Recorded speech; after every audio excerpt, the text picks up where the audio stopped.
আসসালামু আলাইকুম এভরিওয়ান। আশা করি সবাই খুব ভালো আছেন। আজকে আমি আপনাদের সাথে শেয়ার করব আলু দিয়ে মজাদার স্বাদের কালোজাম মিষ্টি। তো চলেন রেসিপিতে একটি লাইক দিয়ে রেসিপিটা শুরু করা যাক।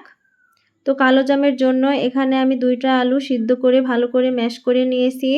এবার এর মধ্যে হাফ কাপ আটা, 4 টেবিল চামচ সুজি, হাফ কাপ গুঁড়া দুধ, হাফ টেবিল চামচ বেকিং পাউডার, 4 টেবিল চামচ তেল, সব কিছুকে এবার মিশিয়ে নেব। এ পর্যায়ে রুম টেম্পারেচারে থাকা একটা ডিম একটু একটু করে দিয়ে ডোটা মেখে নেব। এ পর্যায়ে বেশি মাখানোর দরকার নেই, জাস্ট ডিমটাকে সব কিছুর সাথে মিশিয়ে নিতে হবে। এ পর্যায়ে কিন্তু একটু স্টিকি ভাব হবে ডোয়ের মধ্যে। তো এবার ঢেকে সাইডে রেখে দেব। এবার একটা প্যানে 1 কাপ চিনি, 1 কাপ পানি দিয়ে দেব। চিনি আর পানিটাকে নেড়ে চেড়ে মিশিয়ে ফুটিয়ে নেব। তো যখন এরকম ফুটে যাবে তখন হাফ টেবিল চামচ জর্দার রং মিশিয়ে নেব। আপনারা চাইলে জর্দার রং স্কিপ করতে পারেন। এবার এটাকে জাস্ট 5 মিনিটের মতো জাল করে বন্ধ করে দেব। ঢাকনা দিয়ে ঢেকে সাইডে রেখে দেব। 10 মিনিট পর এবারে একটু হাতে তেল লাগিয়ে এই ডোটাকে ভালো করে মথে নেব। তো এবার হাতটা ধুলাই করে এসে একটু হাতে ঘি লাগিয়ে এখান থেকে এরকমভাবে অল্প অল্প করে নিয়ে প্রথমে হাতের তালুর মধ্যে গোল করে তারপরে এরকমভাবে লম্বাটে শেপ দিয়ে দেব। আপনারা চাইলে গোল করেও মিষ্টিগুলো তৈরি করতে পারেন। তো আমি সবগুলো মিষ্টি বানিয়ে নিয়েছি।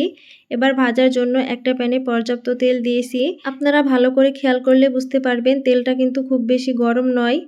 তেলটা চুলায় দেওয়ার 1 মিনিট পরে আমি মিষ্টিগুলো দিয়ে দেব। অবশ্যই এই স্টেপটি ফলো করবেন। কখনোই বেশি গরম তেলে মিষ্টি দেওয়া যাবে না, তাহলে মিষ্টিগুলো দেওয়ার সাথে সাথে কিন্তু ফেটে যেতে পারে। তো এরকমভাবে আমি স্প্যাচুলার সাহায্যে নেড়ে চেড়ে মিষ্টিগুলোকে মিডিয়ামের থেকে কিছুটা লোতে রেখে ভেজে নেব। দেখতেই পাচ্ছেন বন্ধুরা মিষ্টিগুলো ফুলে গেছে।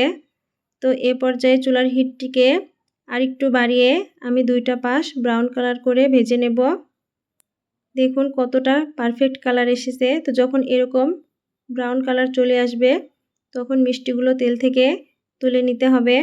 সো ভিউয়ার্স, এই রেসিপিটার এ পর্যন্ত যদি এতটুকু আপনাদের কাছে ভালো লেগে থাকে তো প্লিজ একটা লাইক করবেন এবং আমার চ্যানেলটি সাবস্ক্রাইব করবেন। তো সবগুলো মিষ্টি আমি তুলে নিয়েছি। তুলে শিরার মধ্যে দিয়ে দেব। শিরাটা ঠান্ডা হলে সমস্যা নেই, কেননা এই মিষ্টিটাকে আবার জাল করে নিতে হবে।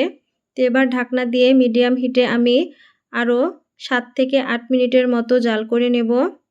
তো প্রায় 8 মিনিট পর দেখেই বুঝতে পারছেন বন্ধুরা মিষ্টিগুলো অনেকটাই ফুলে গেছে। তো এবার চুলাটা বন্ধ করে আমি 2 ঘন্টার মতো রেখে দিয়েছিলাম। 2 ঘন্টার মধ্যেই মিষ্টিগুলো ফুলে টইটুম্বুর হয়ে গেছে। তো আশা করি এই রেসিপিটা আপনাদের কাছে খুবই ভালো লাগবে। তো অবশ্যই আপনারা আলু দিয়ে এরকমভাবে কালোজাম মিষ্টি তৈরি করবেন এবং এই মিষ্টির টেস্ট এতটাই পারফেক্ট হয় যে যে কেউ খেয়ে বুঝতেই পারবে না এই মিষ্টিটি আলু দিয়ে তৈরি। তো অবশ্যই বাসায় ট্রাই করবেন এবং রেসিপি ভালো লাগলে চ্যানেলটি সাবস্ক্রাইব করবেন, লাইক কমেন্ট শেয়ার করবেন। আল্লাহ হাফেজ।